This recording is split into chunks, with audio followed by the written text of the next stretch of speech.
Welcome to Seder Surprises. Hopefully you can all hear me. I've seen a couple of people waving to me. So even though you're all on mute, so that we don't get multiple people talking at once and confusing the situation. Hopefully you can all hear me, and I have seen some people waving, so I know at least those people can see me and hear me. Welcome to Seder Surprises. We've been doing this workshop now for 9 years, and we've been creating ways and talking about ways to get our Sedarim exciting for kids. This year, unfortunately, it's going to be a little bit different. As already you can see, this is not a live version. The live version had to be canceled. But we are now doing it online instead. So let's get started.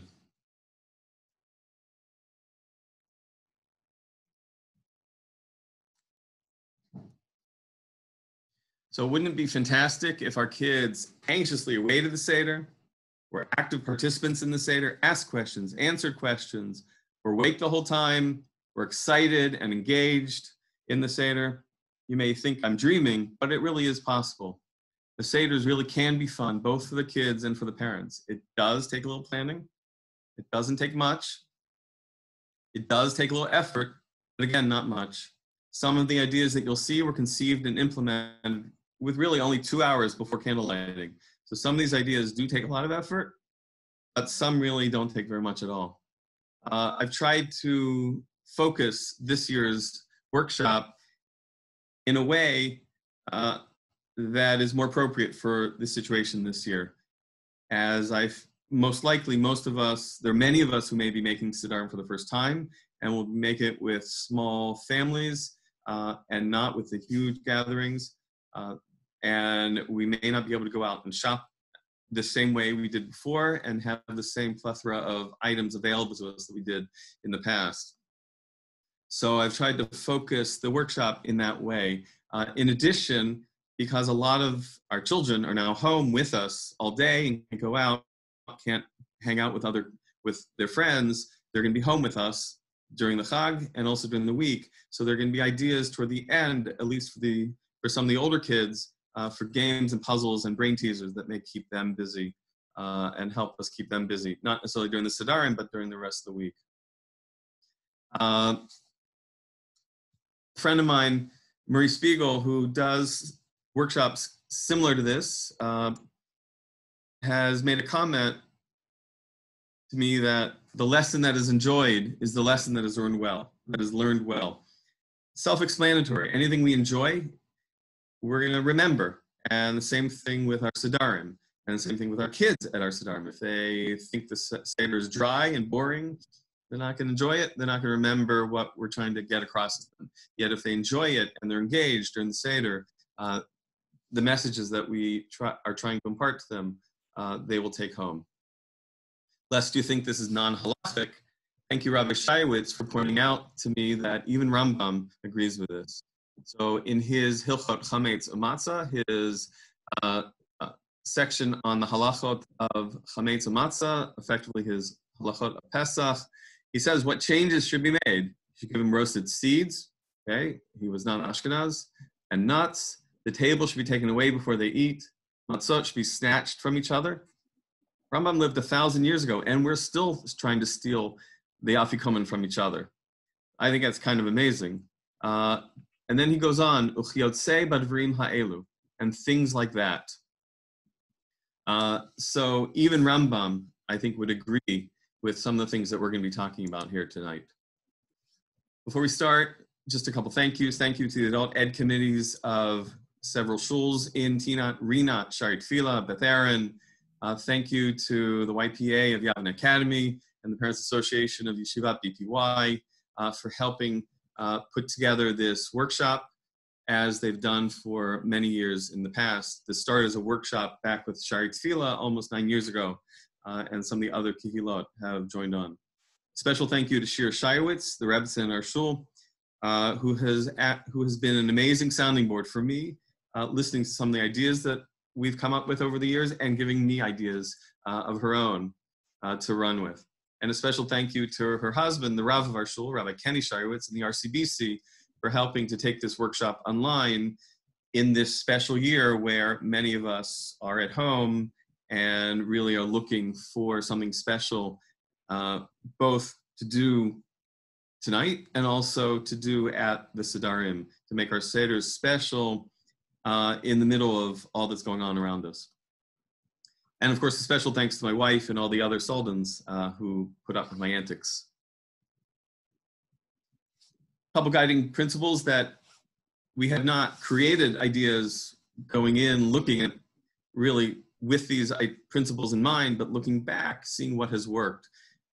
Friendly competition is good. Kind of makes sense. We want our kids, if they're competing a little bit, that's good. We want to make some of these things games, so they're fun. They're having they're playing against each other. Yet we don't want real competition. An example that I give is when our kids were very, very young, we had one afikoman. We'd hide that, and very often at the end of the Seder, one kid would find it, and everyone else would be crying. I didn't get this. I didn't get a chance to look for it. He found it. I want it. I want to get a chance. So after a couple years, we gathered up all those handkerchiefs that we would get home from kindergarten and nursery school as afikoman holders, and we would put one out for each kid. That way, every kid had the opportunity to find an afikoman. It was fun. There were a little bit of competition who could find it first, but it wasn't real competition, and no one was getting upset. Later on, we'll see that as our kids got older, they wanted something a little bit more, a little bit harder for them. So that we've changed that a little bit over the years as they've gotten older and now are teenagers. Get the kids invested in the effort. If your kids are helping you create some of these ideas, it becomes their ideas and they will own it and they will make sure that it works. Food is good, hungry is bad. That's self-explanatory. Anyone who's hungry during the Seder is not going to be a happy camper. Movement is good, stationary is bad. We've come up with ideas to help the kids, and for that matter, the adults, move at various points during the Seder. This can be a long evening with a lot of sitting and a lot of talking. So if you create movement in the middle of the Seder, it will re-energize the Seder at that point. Less is sometimes more. Focus on what's most important, on what the kids will understand, what they will get excited over. In our family, we read the whole Haggadah out loud, but we very much fly through those parts of the Seder that the kids are not going to be interested in. And we focus much more on those that they will. Now that has changed over the years. When our kids were much younger, we focused on things like Dayenu and the 4 questions. As they've gotten older, they have asked to focus on other areas. We were quite surprised. Last year, they did not want any props at the table. They didn't want any games at the table. And we're kind of flying through the Seder faster than we were expecting until we hit Dayenu. And suddenly they wanted to stop and discuss Dayenu. So this will change over time as your kids get older. Give your kids a job, they'll stay out of your hair. Some of these ideas will need to be cut out from the paper they're printed on, and other things like that. You'll need some help. You may want some help from the kids. And if you allow them to help you, you'll gain 15, 20, maybe 30 minutes where either you can relax or you can do other preparations for the Seder.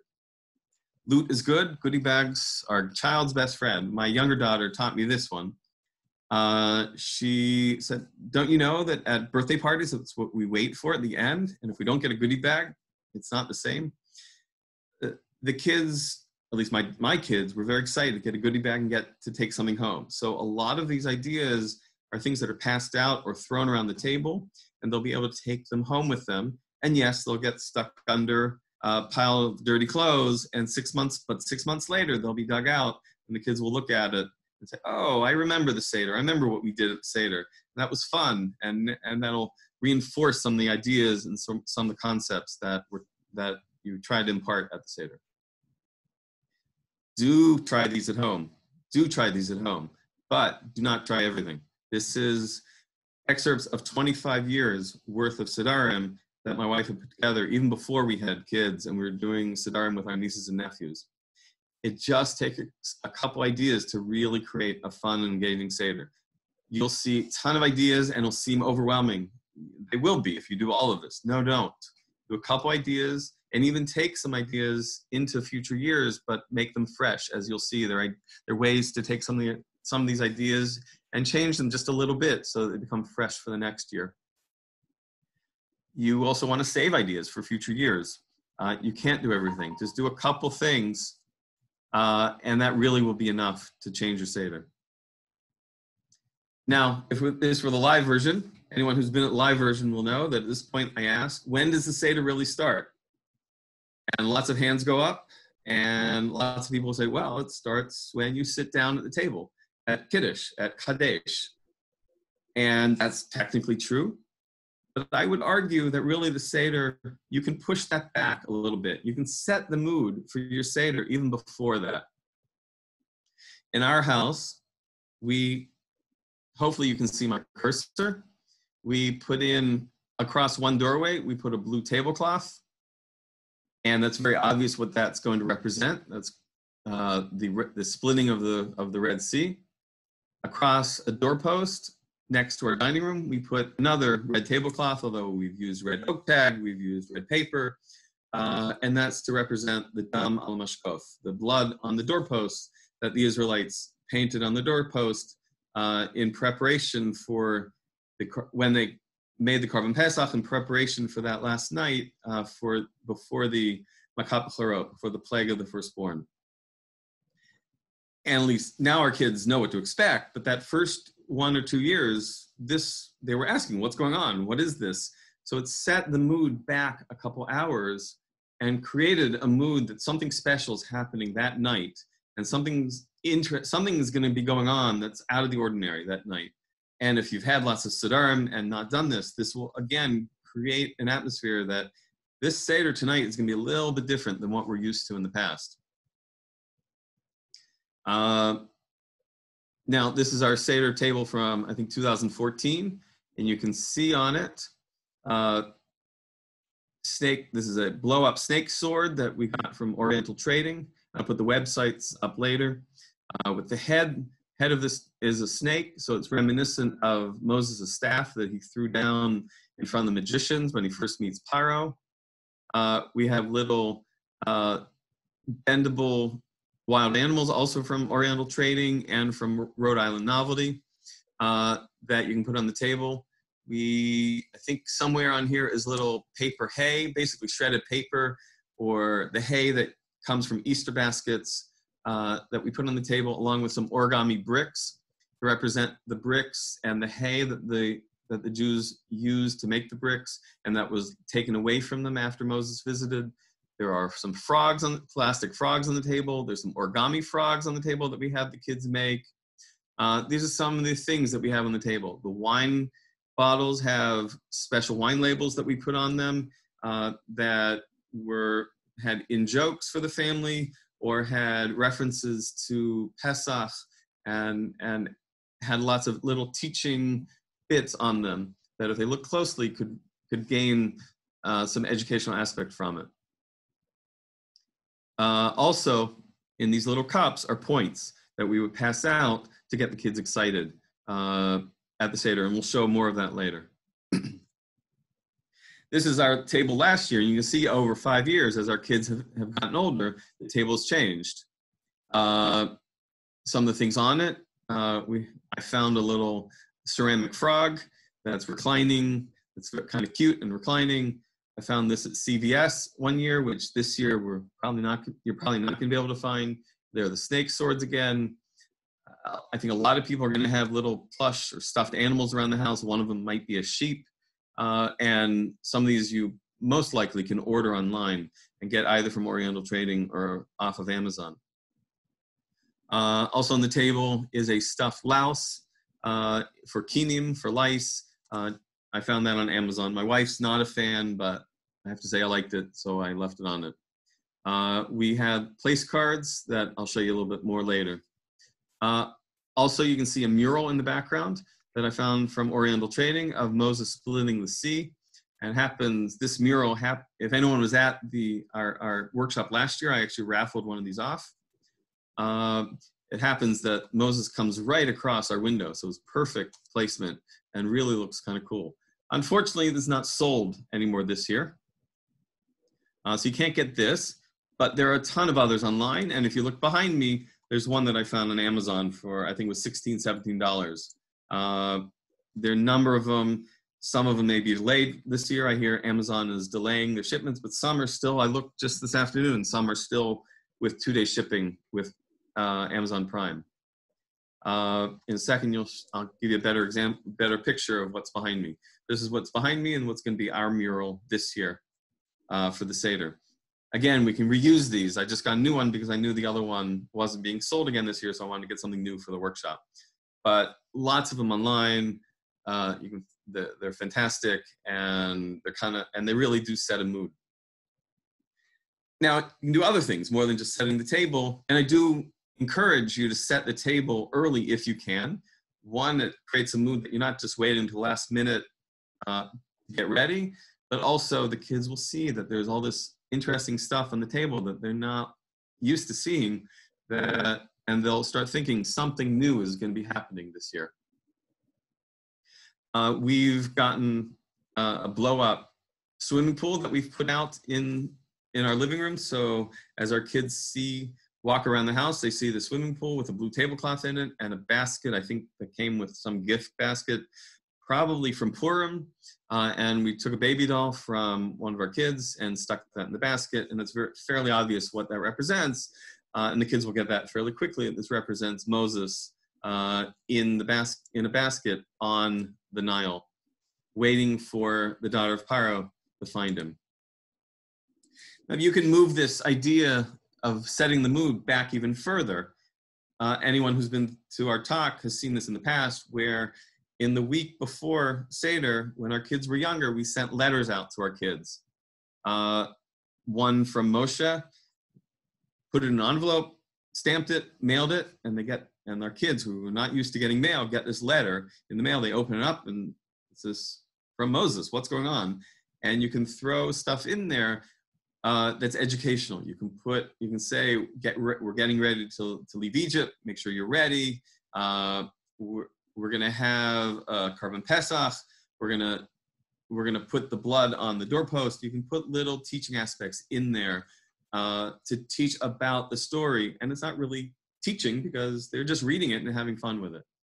Several days later, we sent out a letter from Paro saying, wait a minute, we don't want you to leave. Please stay. You're good for our economy. We'll happily give you our gold and our jewels, just like the Medrash says they did during the Makot of Choshech, of darkness. You won't have cucumbers and onions in the desert, because that's later on what the Jews complained about when they were complaining to Moses that they didn't have food in the desert. So you can throw in, it both becomes fun, sets the mood back about a week, to say the Seder is already starting a week, even in the week before, not just the night of. And you can throw a little bit of education in there that the kids won't even notice. Something else I found online, I think this was from an NCSY site, and as it turns out, I heard that someone in our own shul had made these. We put these up around the house for sale signs. We're selling a house, we need to have a garage sale because we're leaving soon. Again, setting the mood and pushing the Seder back into the week before the Seder. On Shabbat HaGadol, last couple of years, we've taken a stuffed sheep and tied it to my son's bedpost.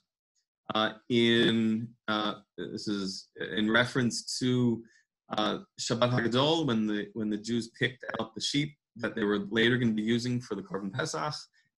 And at least I was taught as a kid, they tied it to their bedpost in anticipation of the Korban Pesach during the following week. So again, setting the mood, having something fun and interesting for the kids to see, and pushing your Seder back into the week before. The Seder itself. One of the things, a number of years ago, my oldest daughter when she was, I think, 6 or 7, came to me at 2 hours before candle lighting. This is one example of 2 hours before candle lighting, and said, I want to do something. Let's do something at the Seder that's fun. I said, okay, what do you want to do? So let's have people vote on different paragraphs in the Seder, in the Haggadah, whether they relate to slavery or freedom. It's like, great idea. But let's make it a little bit more colorful, a little bit more hands-on. So we decided to do something like what they do in the Olympics, where they hold up their votes, and we made little paddles for people. We had made one for each person. We got some colored paper that we already had around the house. We cut it out in squares, blue on one side, yellow on the other. It can be any color, it can be white if that's all you have. And we stapled it, and you can actually see the staples on the left side. We stapled it to, I think in this case, these were tongue depressors, but popsicle sticks works just as well. Someone suggested this weekend to me that use straws. So instead of throwing out straws, you can use your straws for this. And we placed these at each person's plate. And my daughter, just a couple points during the Haggadah, would stop the Seder, and ask people what they thought of last paragraph, whether it was related to slavery or to freedom, and why. And then that would engender a discussion about the issue, about whether it was freedom or slavery. This can be done with a large group, but I leave this in this year because it can also be done in a small group with just a small family. So this can be appropriate even for our Sedarim this year. The points we mentioned before, we were over someone's house during the middle of the Chag for dinner, and we asked them, what do they do during Sedarim to keep the kids interested? And they said, oh, we give out points. When they ask questions, they answer questions, they get points. And I said, so how do you keep track of them? Well, we have a book and a bookmark, and as they get more points, we move the bookmark. It's a great idea, but I said, okay, how can we make this a little bit more colorful? So over the year, we worked on basically some colorful currency that we could create and print out and pass out as the kids did something at the Seder. It's become sort of one of the most popular ideas that we've had at our Sedarim. I repeat it every year because there are new people at each workshop, and it really has become a very popular idea. And I've passed this out, and this is all PDF'd. If you want copies of this, I can send copies to anyone. Creates a little bit of friendly competition. It makes jobs for the kids because now we print these out on the day before the Seder, and we have them cut it out, so they have a job to do. And as I mentioned before, gives them some loot, gives them something to take with them after the Seder. So it really hits a lot of things and has been a very popular idea. In our house, my wife would get little chacha gifts to give out at the end, and whoever got the most points got to pick the one, but they picked the one they wanted. But very quickly, the kids realized that the gifts weren't, the prizes weren't the main thing. They just were having fun, collecting as many points as they could by asking questions, answering questions, singing a song, doing something silly, anything just to have some activity at the Seder. A number of years later, my oldest daughter again comes to me and said, I want to do something fun at the Seder. I said, okay, what do you want to do? So I don't know. I said, go look online, go do some searches and see what other people have come up with. So she did some searching online and found a website called Baba Ganuz, which I haven't looked at in a while, but when I looked at it, it had a lot of good stuff. So I hope it's still around. It had a lot of good ideas on there. She came up with one idea of Seder bingo. And their bingo board wasn't going to work with our family and with our crowd. So we said, let's create our own. And my daughter and I sat down for a number of nights during the weeks before Pesach, and we sat down and came up with ideas that would go on to the bingo board. Different things that we could put on, like sing the Kadesh Orchat song. One of the kids sings that, they get to cover that box. They lean while they're eating, or they drank the first cup while leaning. They get to cover those boxes. We would have plates of gummy bears or jelly rings out on the table, marshmallows. For a healthy alternative, you can put carrot slices on the table. And they could use those things to cover the boxes. So here we have some friendly competition. They're all excited to see how many boxes they can cover. My daughter certainly was invested in this idea. It gave jobs for the other kids because they then had to cut these out and put them in page protectors, or if one year we had them laminated and they had to cut out the lamination. Some of these ideas ask for movement, either around the house or around the table. Food is good, hungry is bad. There's food on the table. They get to put food on them and eat after they finish the board. But really, there's food on the table. There's marshmallows, there's candy, there's other stuff on the table that they can eat during the Seder, sort of secretly snatch some during the Seder, and keep themselves going during the Seder. Again, it's a long night. Want to keep them well fed. And in addition, the bingo board forces them to look ahead. Oh, they're excited. When can they fill the next box? When can they get the next box? They were constantly looking at the board to see where's the next box and when does it fall in the Seder? What's the order of the Seder, so we know when which box we're going to fill next. So it was really a great idea. We got about 2 years out of it. I've heard from other people that this is become a family tradition year after year after year. You can make your own boards. I'm happy to send you our boards. These are all PDF and easy to print. Easy to send, easy to print. A number of years ago, for karpas, I heard, and so in our family, we traditionally always used parsley and salt water. A number of years ago, I heard that Rav Teitz in Elizabeth uses bananas to highlight that bananas are, the bracha for bananas is ha'adama. So he uses bananas for karpas. We said, okay, what can we do with the kids? So we still have parsley and salt water on the table for the adults, but we put out banana slices and chocolate sauce. Bananas are a lot more filling than parsley. I think we all know that very quickly, and it really gave the kids a lot more, filled them up a little bit more, gave them a lot more energy to make it through a long night.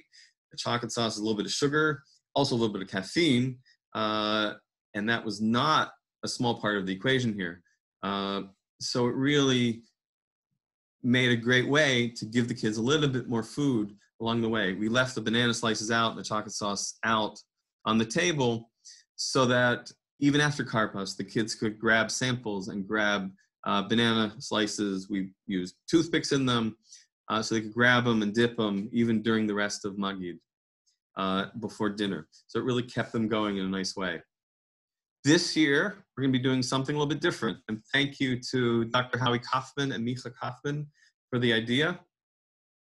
Dr. Kaufman came up to me at a bar mitzvah several months ago, and he said, we loved your talk. It's fantastic.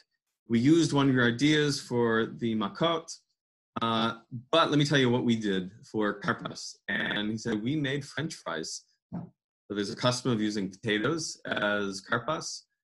And we made French fries and we dipped them into ketchup for karpas.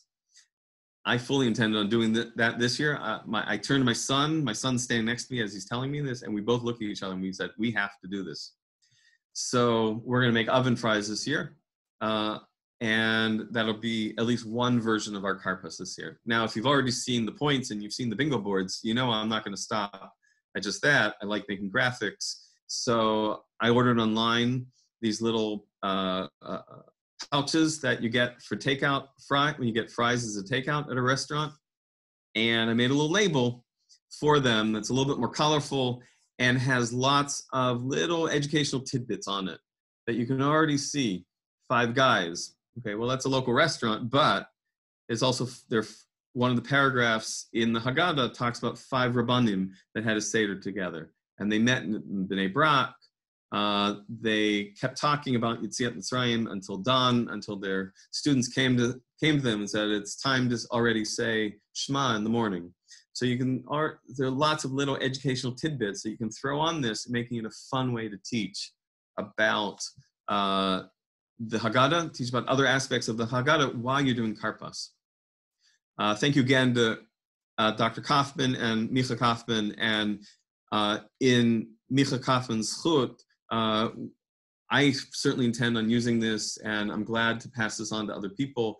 And may Micha Kaufman have a full and speedy recovery, and I hear he is now already coming home, and may he have a full and speedy recovery from here on out. The plagues are ripe for props.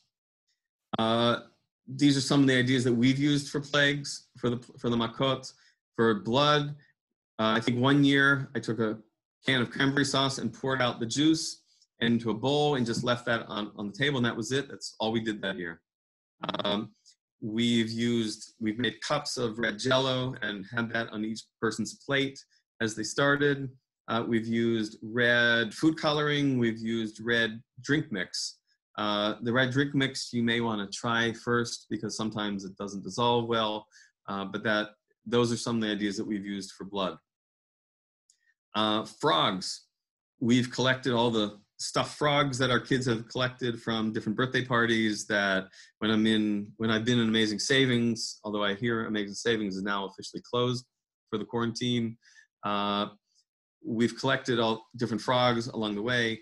Oriental Trading, these are I think these are 1 or 2 inch little plastic frogs that we've gotten from Oriental Trading, fairly cheap for quite a lot of them. So that's a good place to get frogs. We've had the kids make origami frogs. There's actually a book on Amazon teaching how to make origami for the different origami projects for the Jewish holidays.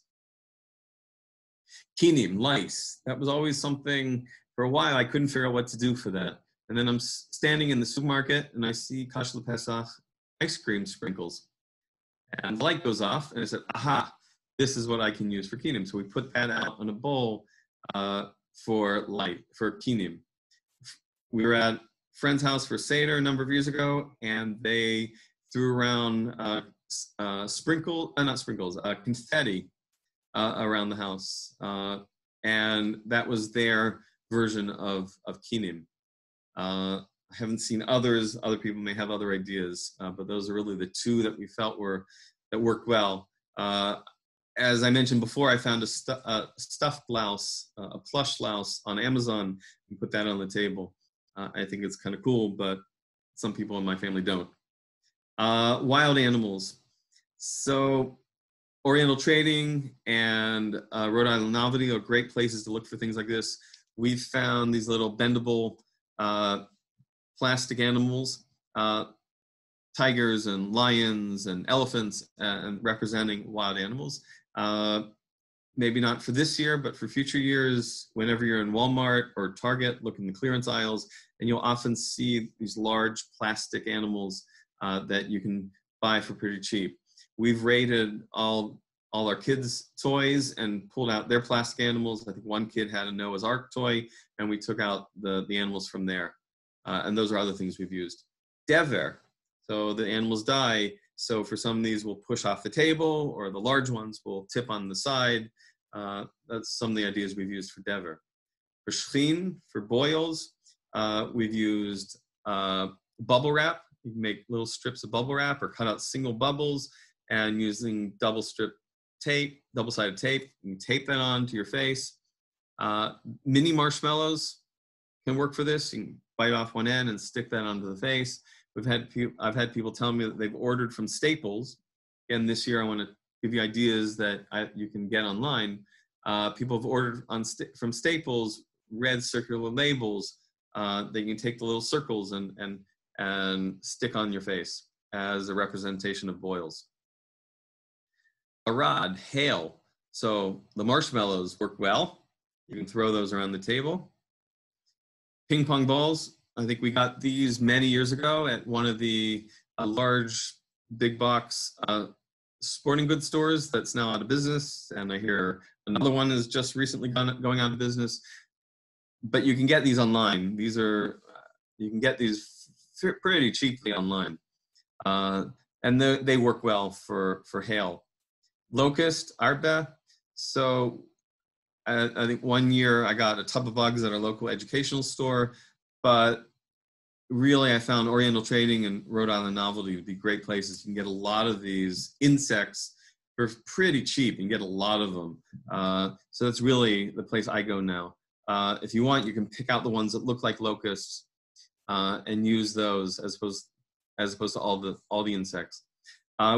We've thrown these around the table. And just as an example, how you can turn anything into an educational moment.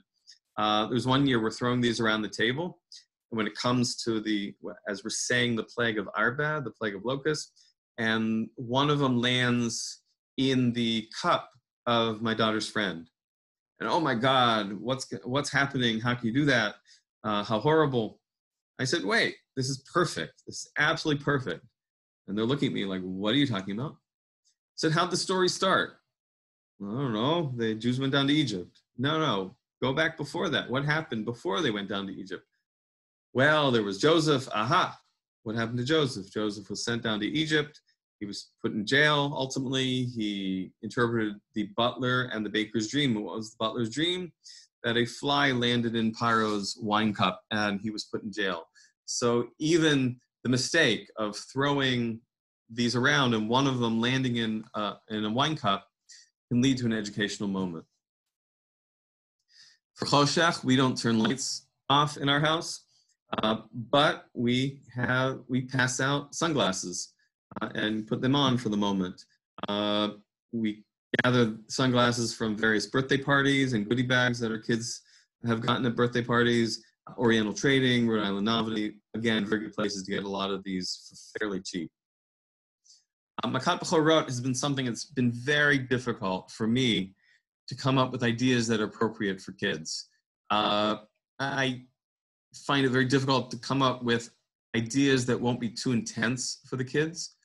Yet, I don't want to come up with ideas that sort of make light of the B'chorot dying, of death. People have suggested to me getting a medical skeleton. Then I just wasn't feeling it. Someone else suggested getting little toy coffins at Halloween and putting those on the table. I just wasn't feeling it. And so I had a lot of difficulty with Makat B'chorot. In this age of COVID, I think we have an opportunity, though, to create a discussion with our kids that is appropriate for them and may, at least maybe not the very young kids, but maybe the elementary school kids and certainly the middle school and high school kids, to have them understand what a plague is, because we truly are living through what could be described as a plague right now, and to have them understand how devastating that may have been to Egypt and the Egyptians, especially Makat B'chorot, where they may have lost 1/10 of their population, and how thankful the Israelites would have felt that they had not been affected, that God had saved them from that.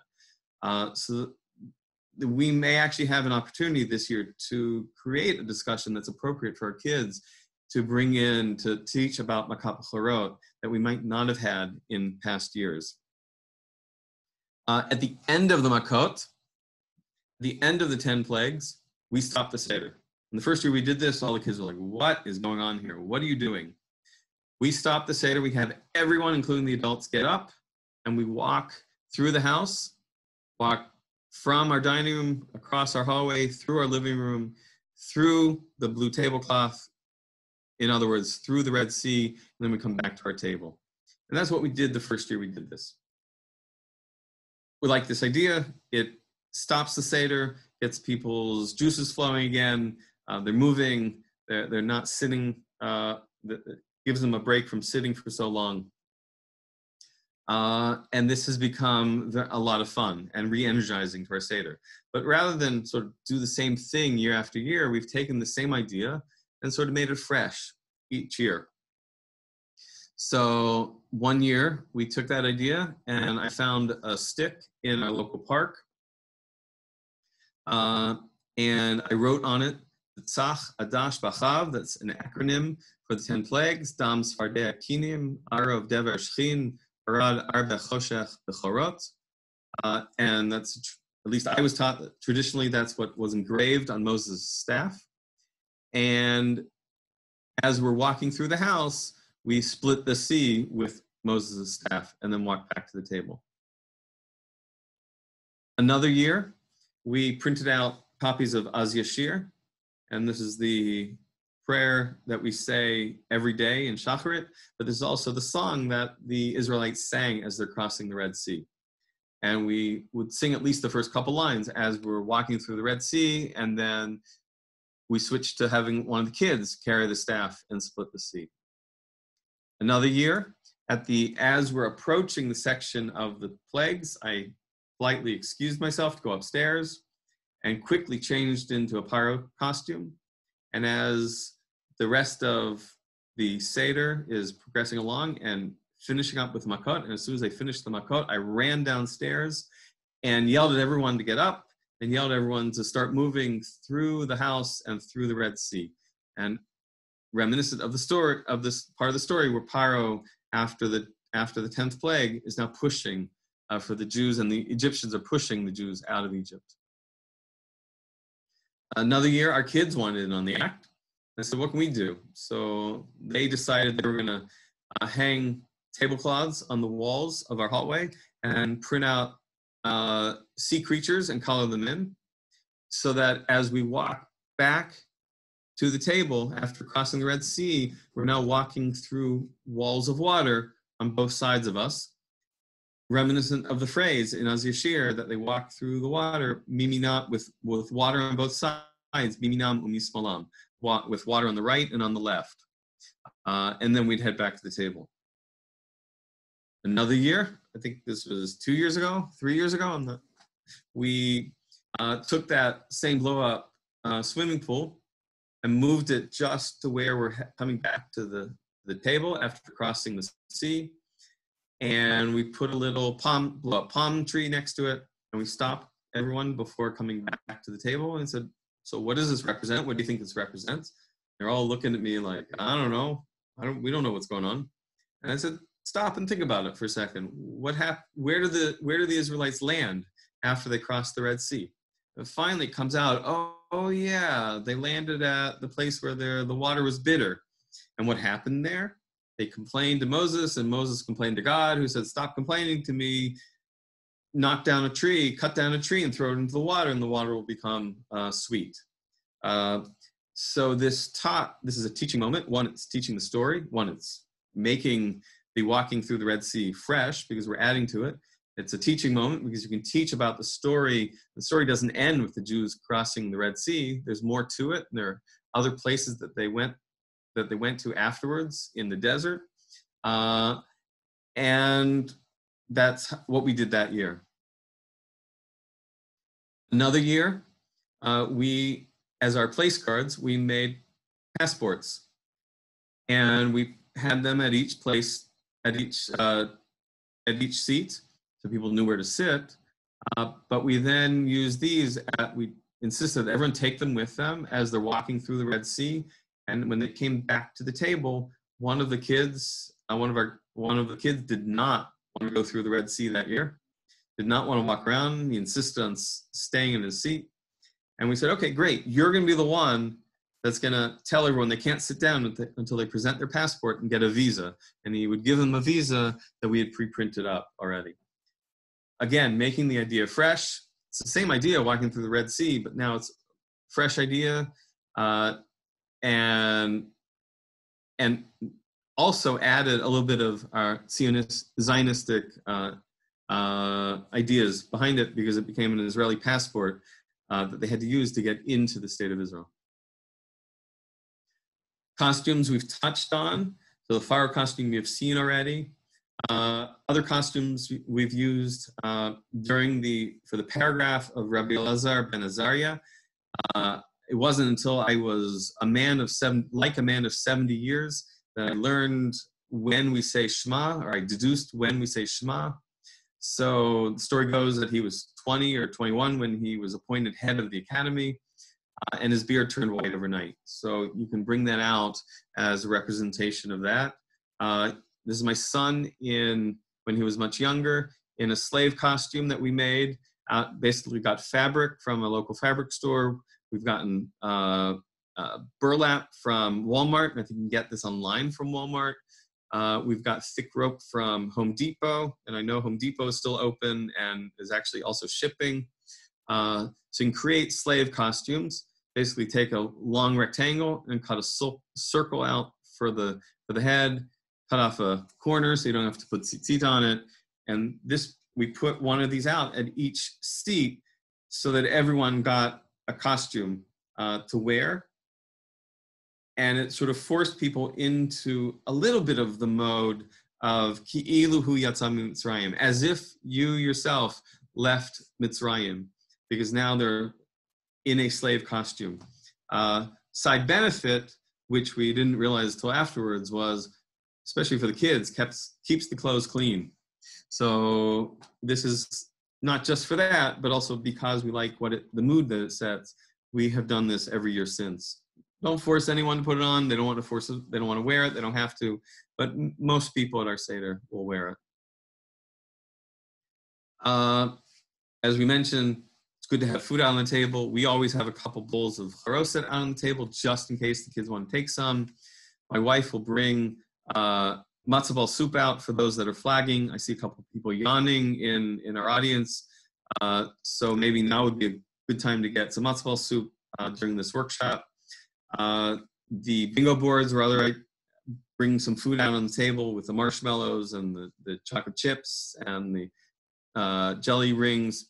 The banana slices I think are a really good idea to put some food out on the table that will keep the kids going, along with the chocolate sauce. And this year, as we mentioned, French fries are going to be on our table. We've put books out. We've collected all the sort of the books from the house that have anything to do with Pesach or Egypt, and most years we'll stick them in our living room. So if the kids need a break from the Seder, they can go to the living room and take a 15, 20, 30-minute break and read. No one is forced to stay at the table if they don't want. We've thought, we haven't done, but I think a good idea might also be to order one of those play tents for if you have really young kids. Get one of those play tents that you can set up in your living room, and you can put the books in so it becomes sort of their private place to read. And educationally, you can print out pictures of clouds to represent the Anei HaKavod, the clouds of glory, or pillars of fire. You can staple those or tape those up in the top part of one of those play tents. So even that you can make into an educational experience. Place cards. More for the adults. This year, we're not going to have lots of guests. Most of us may not have any guests at all, but we're still going to have the family. So one of you in the family can take it upon yourselves to make place cards for the family. Just a fun way of setting the mood. This is from our friend Murray Spiegel out in Caldwell, who has his own website. This is on his website, and I'll give you that website at the end. We've done other things. 2 years ago, we found little boxes that we put at each place setting with a little shipping label. We made a takeoff on the FedEx label, and in there we gathered sort of random things from the house. In this case, I think there's like a piece from a game, and there's a boat, there's a hair bow in there, and we also would put lines from Pirkei Avot or Dvar Torah in there, and we put these at people's places. And if there was a lull in the Seder where we wanted to energize the group or to create some energy in the group, we would ask someone to open up their box and pull out one of the objects, and they'd have to explain how that object related to Yetziat Mitzrayim. So in this case, you could take the bow, and it would be a bow that the young girls might put in their hair as they're getting ready, as they're getting dressed up to leave Mitzrayim. The Divrei Torah or the lines from Pirkei Avot, if someone just wanted to have a ready to go to Dvar Torah, they didn't want to think of something, that was also something that would work. This past year, we made Metro cards, which actually, in retrospect, may not last that long since they're changing the Metro cards in the New York subway. But it was just a fun way to give people their place cards, where they were sitting. And then as we walked through, after the Makot, we of course walked through the house, through the Red Sea, And as we came back before the table, we made a little makeshift turnstile, basically out of Amazon boxes and aluminum foil, and people had to swipe their MetroCard to get back to the table. Cute way, just something fun to throw out at the table to keep people on their toes and keep people thinking, oh, there's something interesting going on. For the older kids, so this has, over time, the older kids don't want props. Last year, our kids, who are now teens, said they don't want any props or games at the table. So we said, okay, what else can we do? So we've come up with puzzles and brain teasers over the years for the older kids. And I think this year, this is especially important because our kids will be home during the Chag. They're not going to be going out the same way they might otherwise.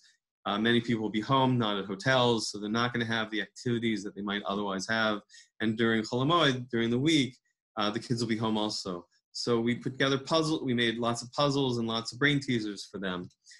These I call rebuses. I think someone else told me they call them dingbats.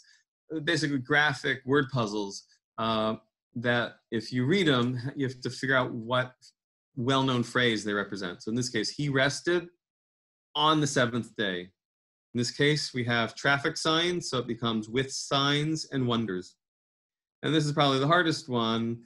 Bitar, bitar, bitar, and brit, and brit. Brit being between the bitar, so brit is a covenant, and bitar means pieces, so brit between the pieces. So reminiscent of the covenant between the pieces that Abraham made with God early on in Sefer Bereshit, where he takes animals and cuts the animals in half. We've made Passover math.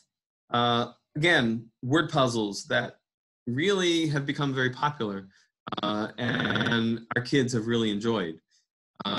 So just as an example, 4 equals N of C of wine. 4 equals the number of cups of wine. 10 equals number of P in E, number of plagues in Egypt. And we've come up with pages of these. Some of these we've PDF'd, easy to send out if anyone wants. Echad Miodea, who knows one, the song that is at the end of the Seder gives you 13 right off the bat that you can put together. This year we're doing a little bit Pesach Math, the sequel. So these puzzles, I've seen these puzzles and they've become a little bit popular online. So we created one, taking objects and things that you might see at the Seder, wine bottles, frogs, wine cups, and using them and basically create an algebraic puzzle for the kids to figure out what is each, you have to first figure out what each object, how much each object stands for, and then figure out the equation at the end. Fun on the one hand, they have to think about it, and educational because it's basically simple algebra that they have to think about. So education doesn't necessarily mean looking at the story of the Seder and Yetziat Mitzrayim, but can be educational in other ways. We've put together word searches. This is just one example. Come up with others. And this is all PDF, very easy to email out. Just email me your email address and I'm happy to turn it right around to you. One year we wrote up a little synopsis of the story of the leaving of Egypt, but this time from the perspective of the daughter of Pharaoh. And we basically changed the font into hieroglyphics. And we aged the paper. I learned very quickly online and on YouTube videos how to age paper with some coffee and a candle. And we created the diary of Pharaoh's daughter, and we handed that to the kids and said, oh, we found this in a museum, but they're having problems translating it. Can you help them? And we gave them the key, and using bananagrams or Scrabble pieces to help them piece the letters together, they translated this into English and read then a synopsis of the story from Pharaoh's daughter's viewpoint. Not really didn't happen at the Seder, but happened. This one we did at lunch during one of the days of the Chag. Something that's become a family tradition in our house. Several years ago, we were at someone else's Seder, and they have a tradition that they read the Manashtana in as many languages as they can, depending on who's at the Seder. So that year we hit Hebrew and English. I think we hit Russian and Spanish and Yiddish that year. And I came home and I said, boy, there's got to be a great way to translate Manashtana into a ton of languages. I think Google Translate had just come out at that point. But as I'm looking around, I found on Amazon actually this book, and said, this is perfect. In the end, I met Murray Spiegel. Again, he has his own website, and on his website is a ton of other ideas for the Seder.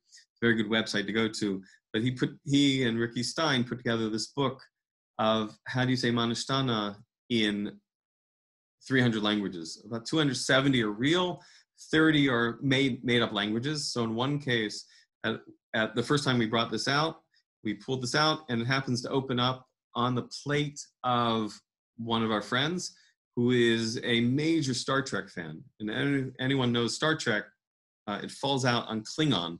Anyone knows Star Trek, Klingon is a very guttural, almost angry sounding, active language. And he's reading it in full form, and we're all laughing and having a blast listening to him do it. And it just changed the tenor of our Seder from, it had started out sort of slow and boring, to one that just was very lively, very energetic, with a very light and fun. And so it's become a tradition in our family to bring this out every year at the Seder. Highly, highly recommended. I looked online today at Amazon, and they're actually saying this may not, if you order it, it may take a while to get, so you may not get it till Pesach. You may not get it before Pesach. I've seen it in the bookstores. I don't know if they're open this year with the quarantine. But Murray Spiegel actually sent me an email saying he's offering this book half off to anyone who wants, with, I think he said, free shipping also. So go to his website if this is something that interests you. And I highly recommend it because it's really changed our Seder. Thank you, Rabbi Shayowitz, for introducing me to the game Headbands. Anyone who knows Headbands, it's a game where one person has a picture on their head. They don't know what it is, and they have to ask yes or no questions to the other people at the table, trying to figure out what's the picture on their head. So we printed out pictures of items related to the Seder and to Pesach, and that became our Headbands game. Taboo is another game that's a lot of fun. The person that has the card has to get someone else at the table to say the phrase. In this case, it's doorpost. But they're not allowed to give clues that include the word blood, sleep, sign, Passover, or mezuzah. Those are the taboo words. They're not allowed to use those words and give other clues. A lot of fun. There's a Jewish edition of Taboo that's online. I got it at Judaica House. I got mine at Judaica House. It's online. I've seen it on Amazon. Even easier is if you go to this website, Simchat Yechiel, he has a PDF version that they put together of Taboo just for Pesach. So really a great, easy to download, easy to print up. He already has it set up to print back double-sided. A lot of fun. For us, not so good during the Seder, but it may be for other people. But also, this worked out well. We do this during the lunches, during the rest of the Chag, and during the week. We'll play this. We've made other brain teasers. In this case, we call this one Seder Selfies, where we took pictures of different items from the Seder at close-up and strange angles, and the kids have to guess what they are. This one is a little bit more obvious and a little bit easier, especially with the clue home plate. This is a Seder plate. I'll leave the other one for you guys to guess. This year, new for this year, we've put together a maze, and we'll print this up, and the kids can sort of figure this out. You can make easier there are websites where you can make mazes. You can make easier mazes and harder mazes, or whatever you need. Afikoman. So as I mentioned, the kids over the years have asked for the Afikoman first we wanted it easy for each of them, but over the years they've asked for it to become a little bit more challenging. So a couple years ago, we got one of these boxes for Mishloach Manot at Purim, and it's a box that looks like a book. You may be able to find this online. I think you certainly can find this online. I think a lot of people may even have these around from Purim. And we hid our afikomen in that and just stuck it on the bookshelf. We actually changed the label on it to the middle matzah by afikomen. So if the kids actually looked closely, very quickly they'd figure out where the afikomen was hiding. But it took them a while to find it. This was not so obvious, and it was a challenge to them. Another year, we hid tickets around the house. We printed up tickets that had a sequential phrase on one side, in this case, the steps of the Seder, and on the other side had a single letter that if you put into the right order, became the clue. In this case, was inside matzah box, and that's where we hid the afikomen. Now, they find all these tickets. In this case, I think it was 14 or 15 of them, but how do you put them in order? You turn them over, and very quickly you realize the order of the cards because it's a sequential phrase. In this case, it's 14 or 15 letters. The 10 plagues is 10. You can use any phrase that people will know well and use that as one side. One year, if you're going to have high schoolers at your table, this is something that certainly if they're into science, they will remember. And we had ninth graders at our table learning basic biology, and we made an afikomen hunt, or made the clue using codons for tRNA. And the amino acids that are coded each have an abbreviation that creates a short alphabet that you can use to spell out clues. The kids, because they're in the midst of biology, very quickly realized what was going on, and they ran for the textbooks to find basically this chart so they could translate it and then find the clue and then find the afikomen. For 10th graders, again, anyone who's into science, we put together an afikomen search based on the periodic chart. Using the atomic weights, we lined up the elements, and using the letters from the elements, it created a clue. An alphabet from their abbreviations made, and we could line up those letters and create a clue for where the afikomen was hidden. 2 years ago, we got an idea for an escape room, and instead of an escape room, we made a lockbox. And we found online this little device that you can use 5 or 6 locks to lock a toolbox with. We're all going to have smaller Seders. We had multiple families at our Seder that year, so we handed one lock or one clue to each family. In this year, I would suggest doing maybe 2 or 3.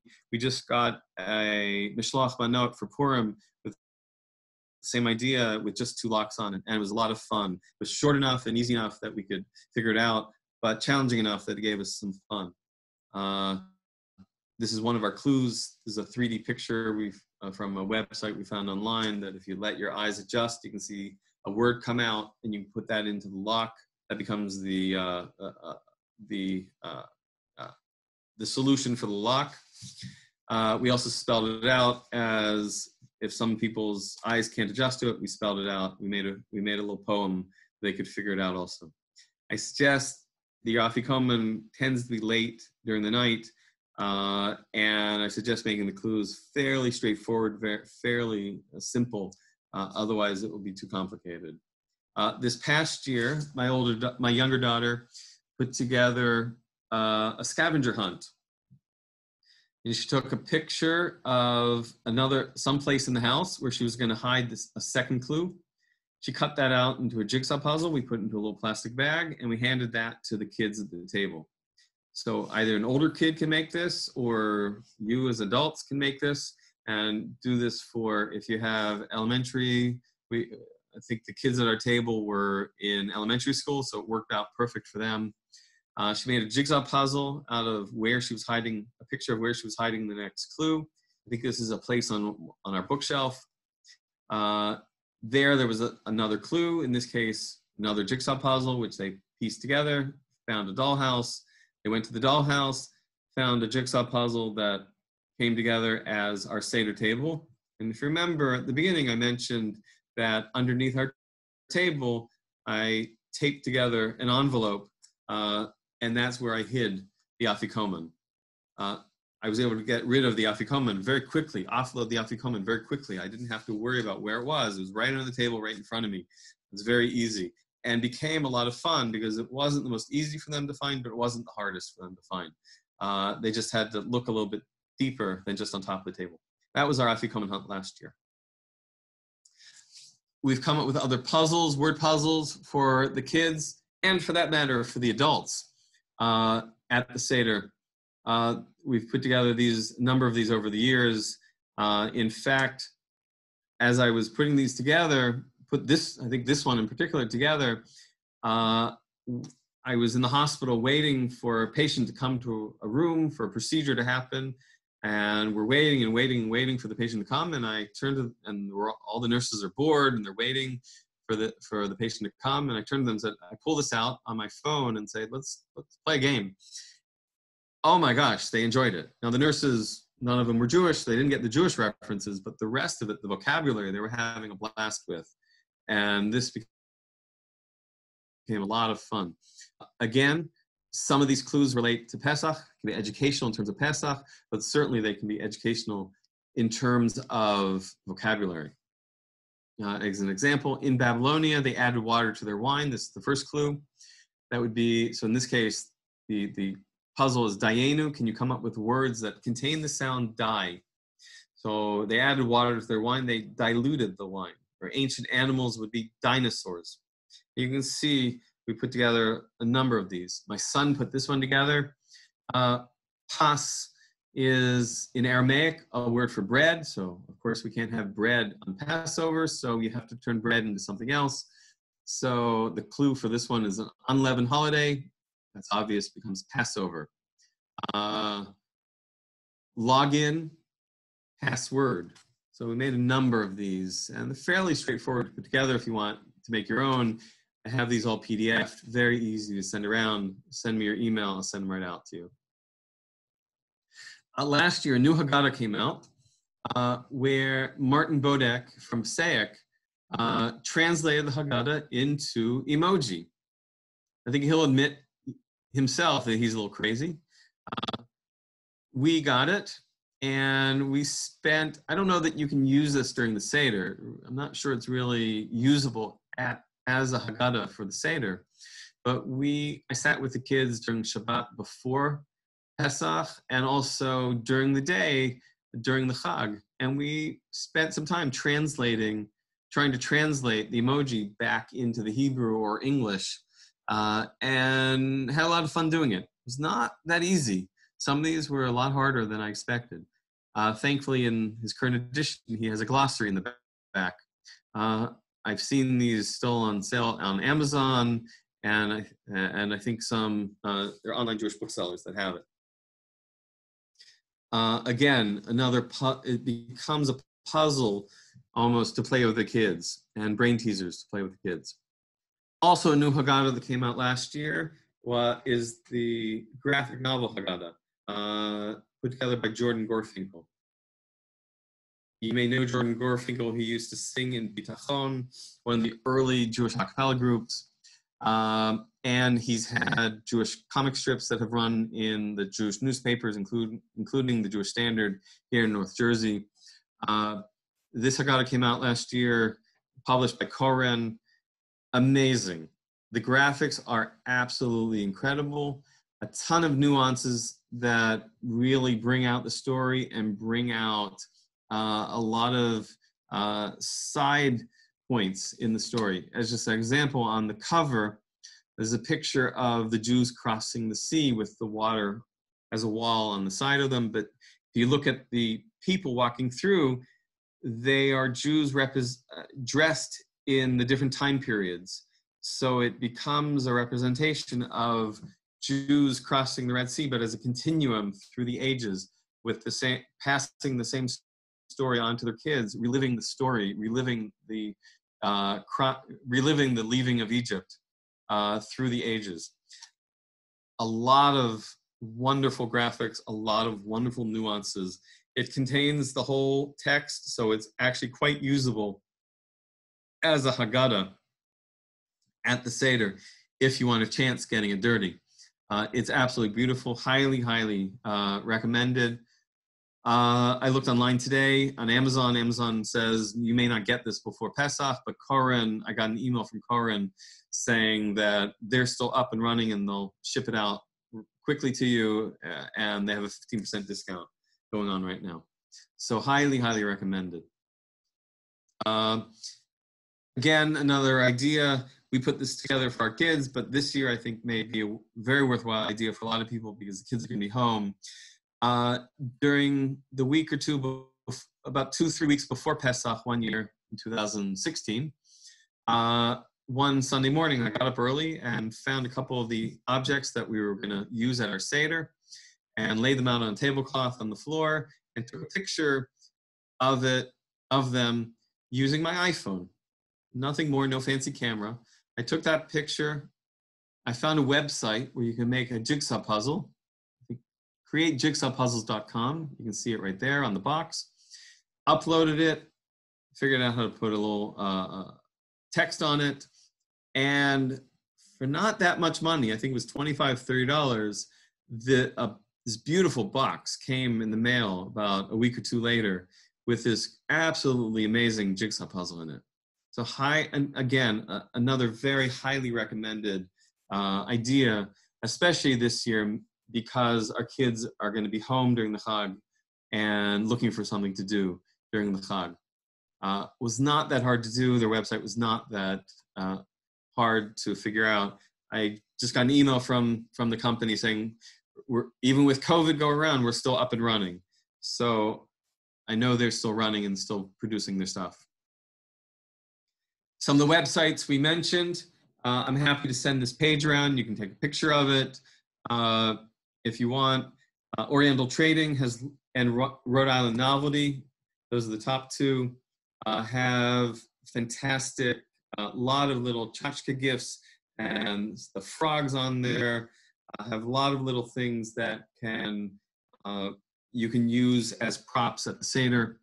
I've tried talking with them about putting together a web page just for Pesach, so they can gather all these things that they're already selling and put it into a single page to make it easy for people to look for props for the Seder.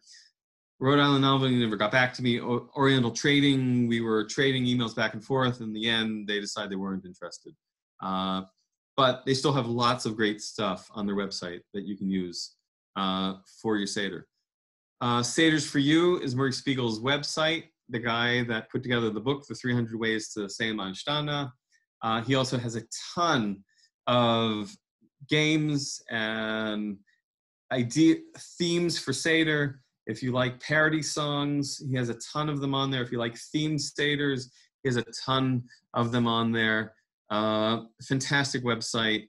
And that's also where you can go to that website and get his book, if that's something that would interest you.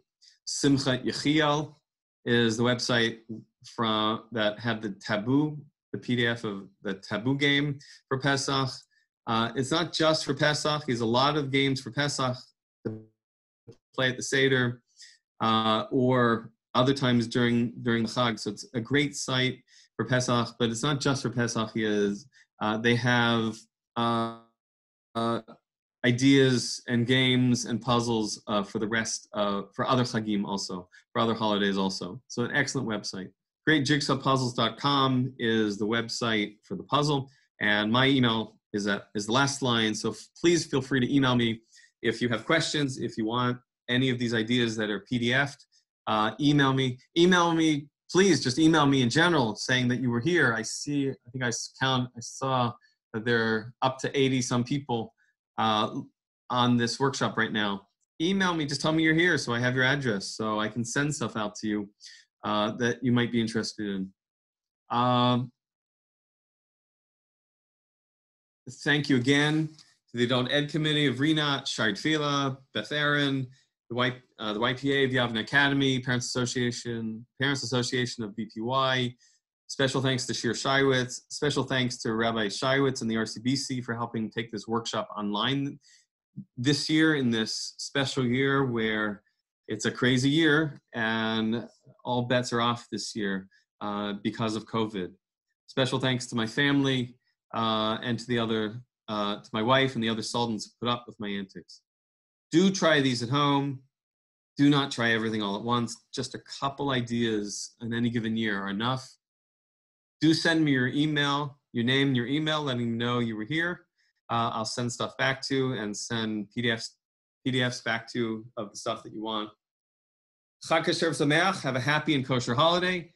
May we all pray for speedy recovery for those that are affected by the coronavirus. And may we all pray that this plague, and it truly is a plague that we are all living through, will end soon, and that we will all have a healthy coming year. Thank you all for coming out. Thank you all for joining online. And anyone has questions, please email me. And I'll be happy to send emails back. Thank you very much. And that's it. Thank you. Thank you so much. Great. Thank you. That was amazing. Thank you, Zalman. Thanks for whoever that is. Okay. I mean, I wasn't like blown away by it, but like I could see it like satiating desire for red meat. You know what I mean? Like, Are you feeling better? A lot better? no, Is it Zal? no, it doesn't taste like, you know, like a black bean.